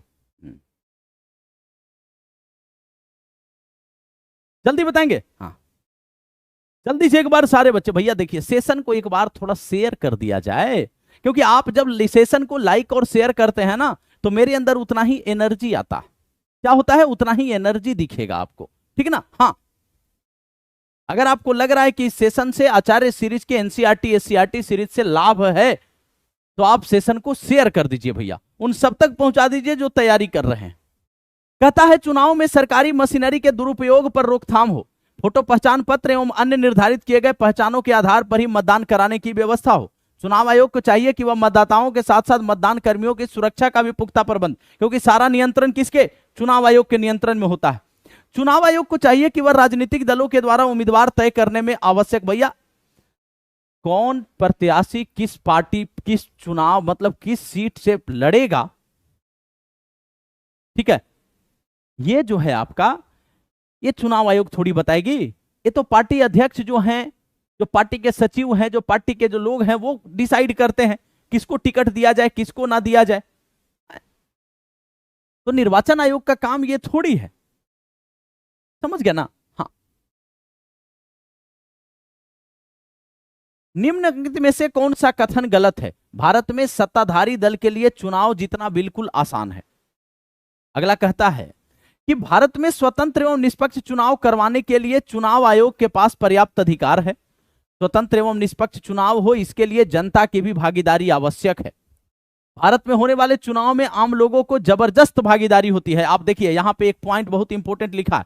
ये जो पॉइंट लिखा आपको क्या बताए थे कि अगर हम यूरोप में एवं अमेरिका में देखें, हम अगर यूरोप में और अमेरिका में अगर हम देख रहे हैं कि वहां पे मतदान प्रतिशत गिर रहा है, अमेरिका में क्या हो रहा है? मतदान प्रतिशत गिर रहा है,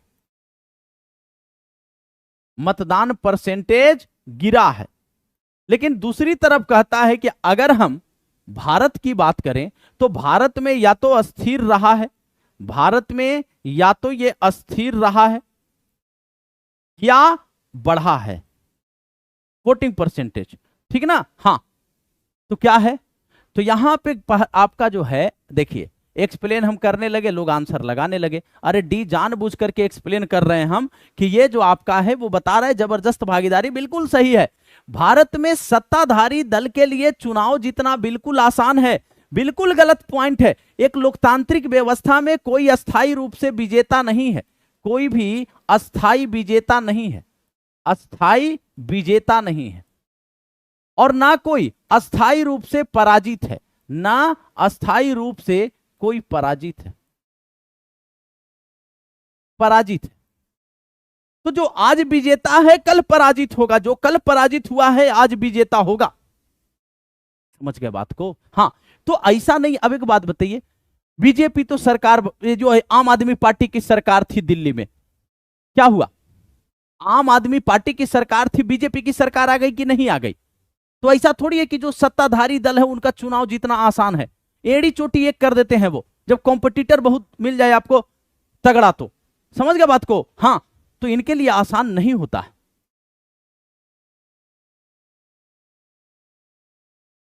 मतदाता सूची का निर्माण निम्नलिखित में से कौन करता है? जल्दी से बताएंगे, मतदाता सूची का निर्माण कौन करता है? याद रखिएगा, मतदाता सूची का निर्माण जो है यह चुनाव आयोग करती है। तो क्षेत्रों को परिसीमित करना, परिसीमन का काम इनका है, निर्वाचन आयोग का, ठीक है ना? हाँ, परिसीमन आयोग के अध्यक्ष मुख्य निर्वाचन आयुक्त होते हैं, ठीक है। दूसरी तरफ फिर कहता है कि इनका काम है भैया चुनाव करवाना, चुनाव करवाना, चुनाव करवा करके इनका काम है मतगणना करवाना, मतगणना करवाना, पार्टियों को राष्ट्रीय पार्टी और राज्य पार्टी का दर्जा देना। तो पार्टियों को दर्जा भी कौन देते हैं? राष्ट्र पार्टी हो चाहे राज्य पार्टी का दर्जा तो यही देंगे। अगला पॉइंट कहता है कि अगर चुनाव अवैध हुआ है तो चुनाव रद्द कर पुनः चुनाव करवाना, चुनाव रद्द कर पुनः चुनाव करवाना,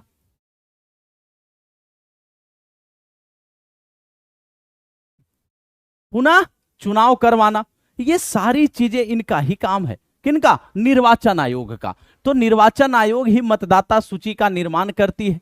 ये पार्टियों को क्या करती है? चुनाव चिन्ह प्रदान करती है, चुनाव चिन्ह प्रदान करना।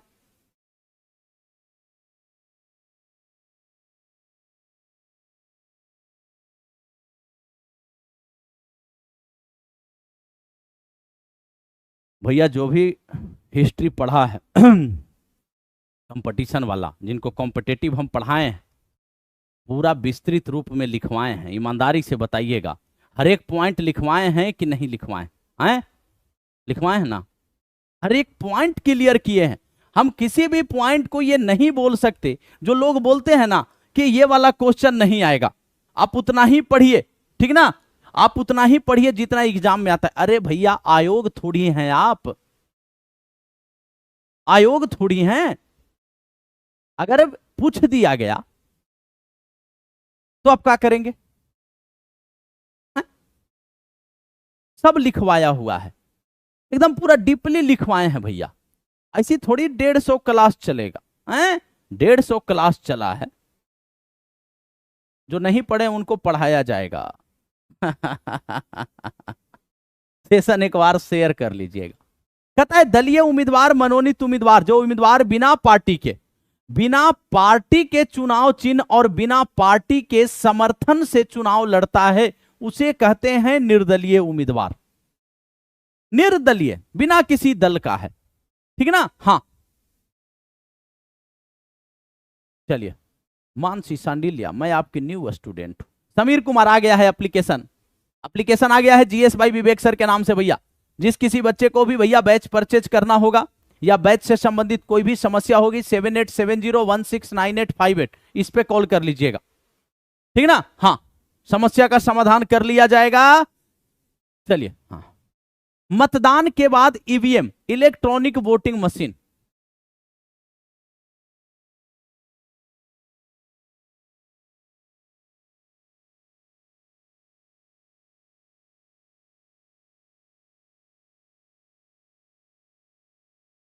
इलेक्ट्रॉनिक वोटिंग मशीन ईवीएम का बात कर रहा है। ईवीएम जो है, मतदान जब हो जाता है तो सारा ईवीएम जो है वो पूरे एरिया का कलेक्ट करके और एक ऐसा जगह होता है जहां पे सारे ईवीएम को रख दिया जाता है। ईवीएम को रख दिया जाएगा, एक डेट फिक्स किया जाता है कि इत दिन मतगणना होगा और हर जगह मतगणना उस दिन काउंटिंग होगा, ठीक है ना। हाँ जितने भी चरण में चुनाव हुए उस सारे चरण के बाद एक दिन काउंटिंग होगा, फिर काउंटिंग में देखा जाएगा कि कौन जीता है। हाँ रूबीना शर्मा, खोपड़ी गर्म कर दिया जाएगा। ये मतदान केंद्र जो है, ये मतदान केंद्र जहां पे जिसको बूथ बोलते हैं, मतदान होता है, मतदान होता है यहां पे मतदान होता है। और ये जो कहा जाता है वो स्ट्रांग रूम कहा जाता है। क्या कहा जाता है?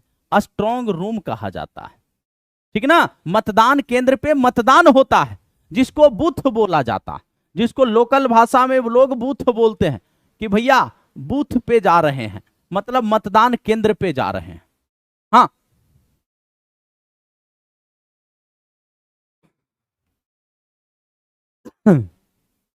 समझ गए बात को। हाँ तो स्ट्रांग रूम बोलते हैं। चलिए, चुनाव आयोग निम्नलिखित में से कैसी संस्था है? राजनैतिक संस्था है, संवैधानिक संस्था है, सामुदायिक संस्था है या न्यायिक संस्था है? जल्दी से बताइएगा। चुनाव आयोग पहले ही बताए, देखिए अगर आपसे पूछे तो आर्टिकल 324 से लेकर के आर्टिकल 329 तक में निर्वाचन आयोग, इलेक्शन कमीशन का बात कहा गया है। अब संवैधानिक है, ये बात याद रखिए, संवैधानिक है। जैसे आपसे पूछे कि वित्त आयोग, वित्त आयोग क्या है भैया, तो वित्त आयोग संवैधानिक है। अनुच्छेद 280 में वित्त आयोग का बात कहा गया है कि राष्ट्रपति के द्वारा नियुक्त की जाएगी, एक अध्यक्ष 4 सदस्य होंगे, प्रत्येक 5 वर्षों पे नियुक्त की जाएगी। पूछे आपसे, आप लगा दीजिए संघ लोक सेवा आयोग, या डायरेक्ट आपको संघ लोक सेवा आयोग नहीं, लोक सेवा आयोग पूछेगा आपसे। लोक सेवा आयोग अनुच्छेद 315 से 323 ये संवैधानिक है। इन सब के बारे में याद रखिए। एकदम देखिए, एकदम भैया रटना नहीं है, चीजों को समझना है। निम्नलिखित में से कौन सा लोकतांत्रिक चुनाव की शर्त नहीं है? लोकतांत्रिक चुनाव का कंडीशन नहीं है। कह रहा है हर व्यक्ति को चुनाव लड़ने की सुविधा हो, हर व्यक्ति साक्षर हो, चुनाव में विकल्प हो, चुनाव स्वतंत्र एवं निष्पक्ष हो। ध्यान से क्वेश्चन को पढ़िएगा। कौन सा लोकतांत्रिक चुनाव की शर्त नहीं है?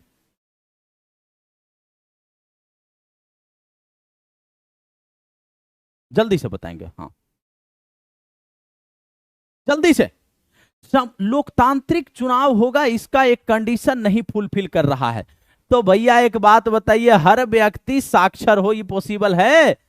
जब आप यूनिवर्सल एडल्ट फ्रेंचाइज की बात कर रहे हैं और हमारे यहां सार्वभौमिक वयस्क मताधिकार, कोई अमीर है, गरीब है, अनपढ़ है, पढ़ा लिखा है, फर्क नहीं पड़ता। वही बात हो गया, हमको फर्क नहीं पड़ता दुनिया क्या कहती है। मुझे फर्क नहीं पड़ता कि दुनिया क्या कहती है। अब गया फोटो खिंचवा रहा था रामभद्राचार्य जी के पास, रामभद्राचार्य जी समझ गए, आंख नहीं है, मतलब कि उनको दिखता नहीं है, लेकिन जो है ना, ये भौकाल टाइट कर रहा था वहां वीडियो बना करके, बोले इसको नीचे उतारो। पूरा उसको मजा ही आ गया, पूरा उसको मजा आ गया। बहुत वीडियो बना देता था जहां तहां। समझ गए? हाँ। हम्म, जल्दी से बताएंगे। हाँ, तो ये, और ये अनुच्छेद 326 का बात करता है।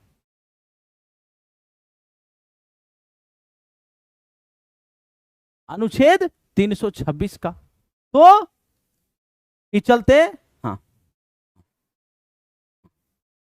यही चलते याद रखिएगा कि मुझे फर्क नहीं पड़ता, बेटा फर्क तो सबको पड़ता है।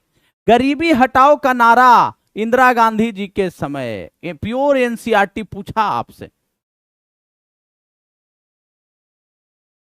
इंदिरा गांधी जी के द्वारा गरीबी हटाओ का। हाँ, चौधरी देवीलाल का बात बताए थे हरियाणा वाला, वो क्या बोले कि भैया किसानों का कर्ज माफ कर दिया जाएगा, छोटे व्यापारियों का कर्ज माफ कर दिया जाएगा अगर हमारी सरकार आती है। 90 में से 76 सीट जीते थे, 60 सीट अकेले जीत गए, ठीक ना? हाँ, तो ये जो कह रहा है तो कांग्रेस पार्टी, कौन? कांग्रेस पार्टी, कौन भैया? कांग्रेस पार्टी। 1971 का समय है, पढ़ा एनसीईआरटी में पूरा क्लियर करके हैं? हाँ, एकदम याद रखिए सब। 1971 कांग्रेस पार्टी, इंदिरा गांधी जी के समय। लोकतंत्र बचाओ का नारा किस पार्टी ने दिया था?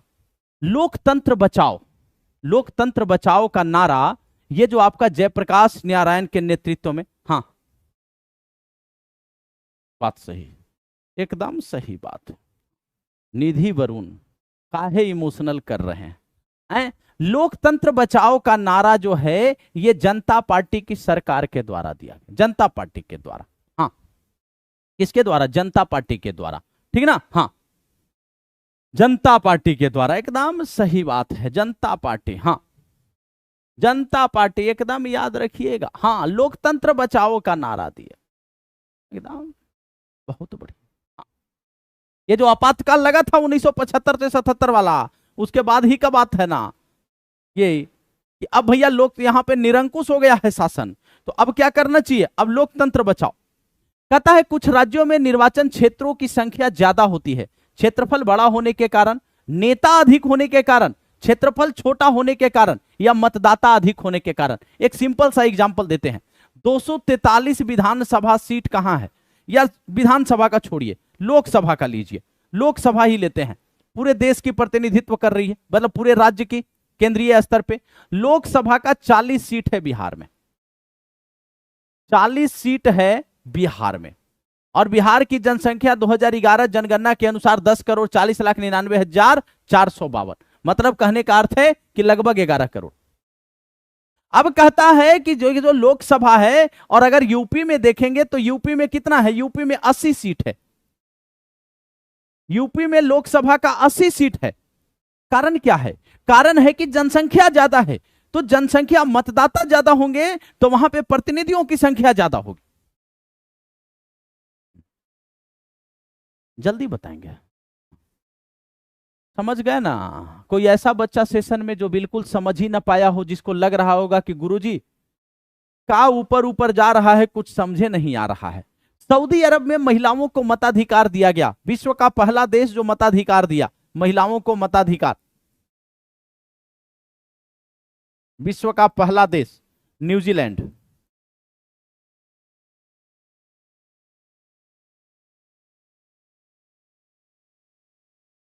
अठारह में, न्यूजीलैंड 1893 में। हाँ, कॉम्पिटेटिव शुरू हो जाएगी, बहुत जल्द शुरू हो जाएगी कॉम्पिटेटिव क्लास एप्लीकेशन पे भी। तो सऊदी अरब 2015 में, सऊदी अरब 2015 में, सबसे पहले न्यूजीलैंड 1893 में, ठीक ना? हाँ, समझ आ रहा ना सबको? अब एक चैप्टर जो बचा है 9th क्लास का, वो चुनाव किस प्रकार लोकतांत्रिक बनता है। एक चैप्टर जो बचा है 9th क्लास का, उसको कल की क्लास में कंप्लीट कर लिया जाएगा, सारी चीजें क्लियर हो जाएंगे, तो 9th क्लास पूरा फिर आपका कंप्लीट, ठीक ना? हाँ,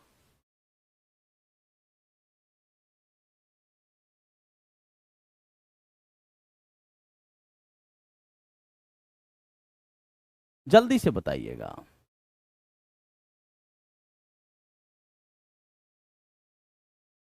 क्या हो जाएगा? डी लगाइए। देखिए इनमें से सभी की जगह उपयुक्त में से सब आपका एक से अधिक होगा ऑप्शन। ऑप्शन चयन का अधिकार हो, चयन की स्वतंत्रता हो, स्वतंत्र निष्पक्ष चुनाव हो। ये चुनाव इस प्रकार का लोकतांत्रिक बनता है। आप किस प्रकार के नेता को चुन रहे हैं, ठीक है ना। आपको चयन की स्वतंत्रता, ठीक है ना, आपको चयन का अधिकार हो, यानी मतदान का अधिकार हो, आप सभी को मतदान का अधिकार हो। दूसरी तरफ कहता है कि स्वतंत्र निष्पक्ष चुनाव हो, ऐसा नहीं कि कोई एक ही पार्टी पूरी तरह से क्या करे, एक ही तरह से पूरी पार्टी जो है हावी हो जाए, तो वो भी समस्या होगा। चुनाव के लिए वार्ड नामक निर्वाचन क्षेत्र किस चुनाव में बनाया जाता है, जल्दी से बताएंगे। हाँ,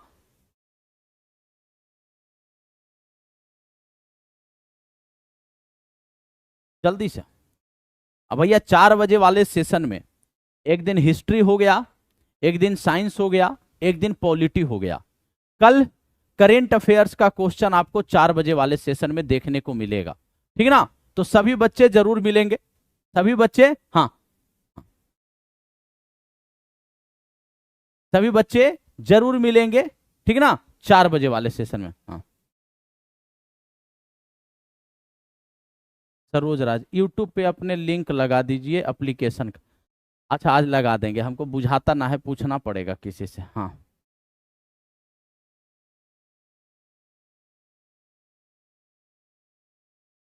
चलिए। कहता है पंचायत और नगर निगम के लिए क्या किया जाता है, वार्ड में विभाजित कर दिया जाता है। जैसे मान के चलिए ये पूरी आबादी है, अब पूरी आबादी को एक मुखिया, प्रधान, मेयर, महापौर थोड़ी कंट्रोल कर लेगा।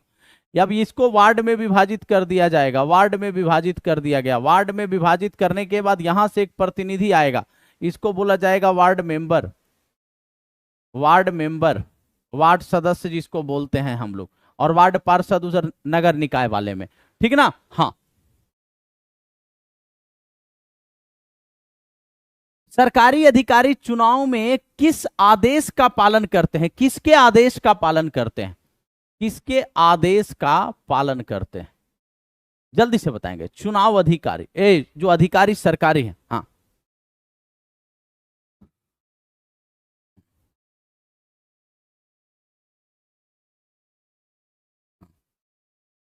जल्दी से। तो सरकार का, न्यायालय का, संसद का, चुनाव आयोग का, याद रखिएगा सारी सरकारी मशीनरी चुनाव आयोग अपने कंट्रोल में ले लेती है।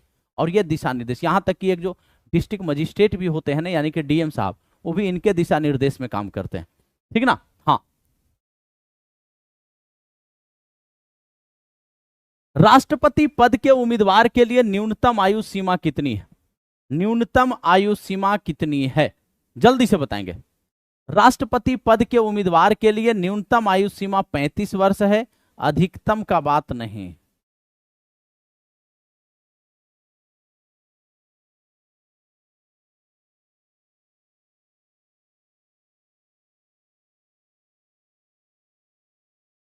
नाइन्थ क्लास का पूरे पॉलिटी का संडे को 3 बजे से अगर मैराथन लगा दिया जाए तो कैसा रहेगा, जल्दी से बताएंगे सारे बच्चे। अगर संडे को 3 बजे से पूरे नाइन्थ क्लास का जितना भी आप पढ़े हैं, अगर पूरे जो है नाइन्थ क्लास का एक मैराथन रख दें हम एनसीईआरटी का, क्योंकि उसमें कॉम्पिटेटिव डेटा भी है, तो कैसा रहेगा, जल्दी से बताएंगे। हाँ,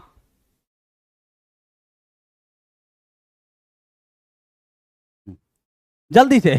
तो अधिकतम का जिक्र नहीं है। चलिए, हाँ।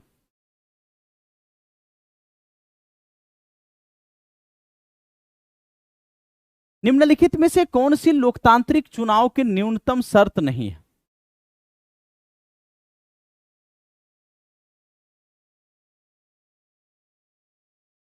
संडे को 3 बजे।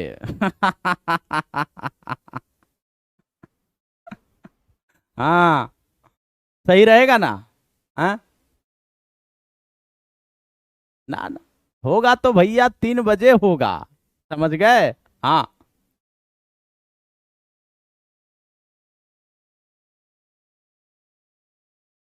कैसा रहेगा। प्रत्येक व्यक्ति एक मत, किसी भी देश का नागरिक चुनाव लड़ सकता है। किसी भी देश का नागरिक कैसे चुनाव लड़ लेगा, जब भारत का मामला होगा भारत का नागरिक लड़ेगा ना चुनाव। हाँ,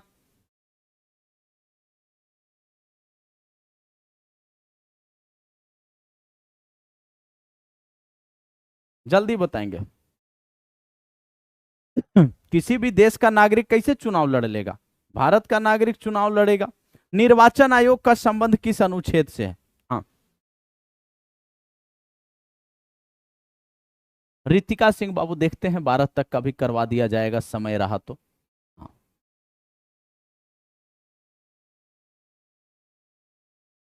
जल्दी बताइएगा। तो निर्वाचन आयोग का संबंध 352 राष्ट्रपति शासन का बात करता है भैया, ये 324 हो जाएगा। क्या हो जाएगा? 324 हो जाएगा, ठीक ना? हाँ, कितना हो गया? 30 क्वेश्चन करना है हम लोग को। किस संविधान संशोधन के तहत मत डालने की आयु 18 वर्ष कर दी गई?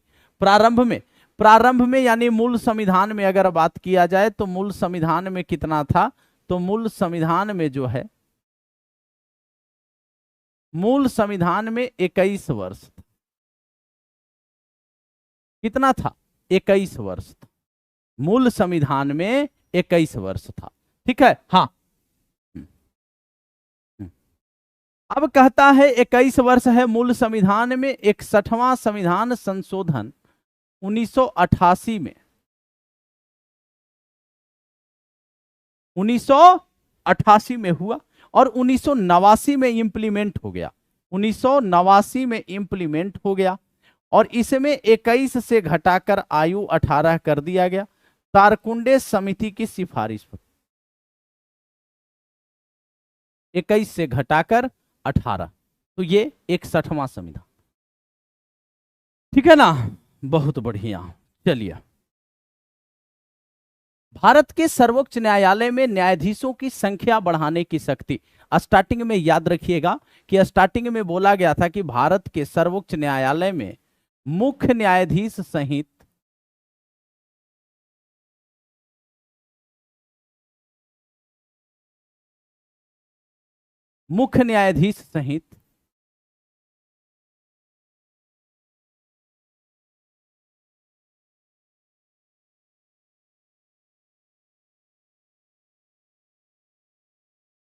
न्यायाधीशों की संख्या, मुख्य न्यायाधीश सहित न्यायाधीशों की संख्या कितनी होगी? तो 8 होगी,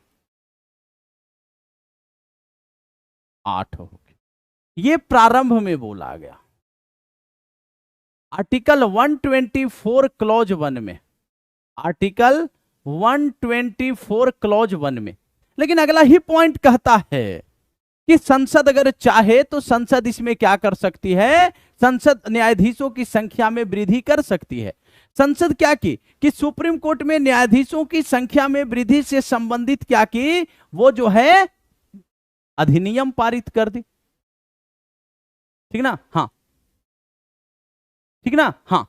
अब क्या हुआ कि भारत के सर्वोच्च न्यायालय में न्यायाधीशों की संख्या 8 से बढ़ा करके 11 की गई, 11 से बढ़ा करके 14, 14 से बढ़ा करके 18, 18 से बढ़ा करके 26, 26 से बढ़ा करके 31 और वर्तमान में रखा गया 34। तो वर्तमान में अगर आपसे पूछे कि सुप्रीम कोर्ट में न्यायाधीशों की संख्या, तो वर्तमान में एक जो हैं वो चीफ जस्टिस ऑफ इंडिया हैं, यानी भारत के मुख्य न्यायाधीश हैं, और 33 अन्य न्यायाधीश।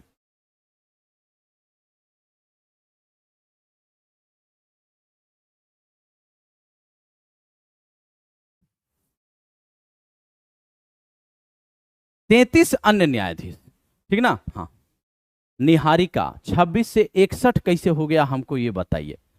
26 से 61 कब न्यायाधीशों की संख्या हो गई? एकदम मतलब सब नींद में है ना? कुछो टाइप कर दो भैया, कुछो। हम तो यहां गलती देखने के लिए बैठे ही हैं, जो गलती देखेंगे। सही आंसर पे नजर पड़े ना पड़े तो संसद वृद्धि करेगी। कौन? संसद। सही आंसर पे नजर पड़े ना पड़े, याद रखिएगा 31 नंबर। अब ये वाला जो है आपका होमवर्क हो गया, ये आपका होमवर्क हो गया। कमेंट सेक्शन में इसका सारे बच्चे आंसर बता देंगे, ठीक ना? हाँ। और मिलते हैं आपसे कल सुबह 11 बजे। कल 4 बजे वाले सेशन में आपका जो है क्या चलेगा? करेंट अफेयर्स का क्वेश्चन होगा, ठीक ना? और बाकी जो है क्लासेस, आज की क्लास जो नहीं देखे होंगे सारे बच्चे प्लेलिस्ट में पढ़ा है आचार्य सीरीज का, देख लेंगे जा करके, और मिलते हैं आपसे हम कब, कल की क्लास में। बहुत बहुत धन्यवाद सभी का। मेहनत कीजिए, पढ़िए बढ़िया से। जिस सब्जेक्ट में दिक्कत है हमको जरूर बताइए। Bihar GK by Vivek sir PDF के लिए टेलीग्राम ग्रुप को ज्वाइन कर लेंगे सारे बच्चे, ठीक ना। एप्लीकेशन का नाम जो है आपका जीएस बाई विवेक सर के नाम से है। जो है डिस्क्रिप्शन में लिंक कर दिया जाएगा, जो है आपका क्या किया जाएगा, जो लिंक है वो लिंक जो है वो पिन कर दिया जाएगा, ठीक ना। मिलते हैं आपसे, कमेंट सेक्शन में जरूर बताएंगे सेशन कैसा लगा। बहुत बहुत धन्यवाद सभी का।